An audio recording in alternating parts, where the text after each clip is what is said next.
going to talk about how much protein we can absorb at once. And the way I want to kind of phrase this section is to discuss what happens when you don't absorb something in your body. When you don't absorb something, you will likely either have diarrhea, you might vomit, or you're going to have a bowel movement. That thing that you're eating or ingesting has to go somewhere. So if you're eating too much protein, you're either going to have extremely large stools.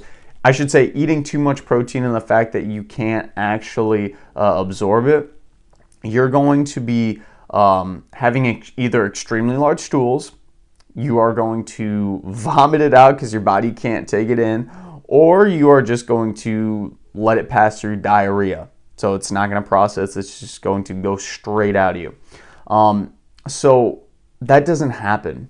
That literally doesn't happen. Very, very high amounts, and these would be like crazy amounts, like maybe 4 grams per pound of body weight. But even up to 3 grams per pound of body weight, there's still not a lot of people that will have troubles absorbing it. Your body will absorb it, but I don't think that's what we're asking. We're not asking what will absorb, because everything will get absorbed.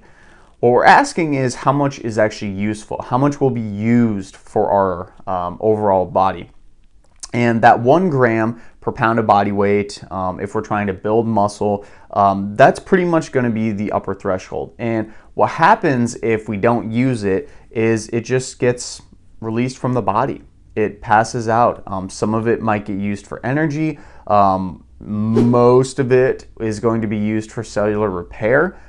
Pretty much all of it, actually. And if you're eating in a calorie surplus, for example, that might be where it gets used for a little bit of extra energy. But for the most part, it's all going to be going towards your muscle building. With that said, though, as I discussed earlier, you can't just overeat more protein, and that's going to lead to more muscle building. At about that 1 gram per pound of body weight, that's going to be kind of the point of diminishing returns. Some people might want to eat a little bit more for preference, for satiety, because it makes dieting easier to overall eat on. But at the end of the day, it's not going to particularly matter. It's incredibly hard to actually store as fat or use as energy. It can be done, but your body really does like to just use overall protein to build and repair the structures in your body. And if you think about it like building a house, if you build a house, the wood is going to be the protein, and you wouldn't build a house with all that wood being protein and then actually use the wood from that house to have it for your day-to-day activities. It's kind of the same thing for building protein and building muscle and using all the protein in our body.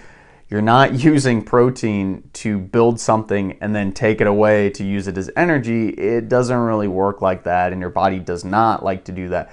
Can in really bad times, like famine and such, but for the most part, that's kind of the idea. One of the other reasons why I think people struggle with this idea of protein absorption is usually we get told to eat about 20 to 30 grams of protein at each meal, which is a good rule of thumb. And this is kind of a way to get us to that protein goal at the end of the day of that 1 gram per pound of body weight if we're trying to build some muscle at the end of the day.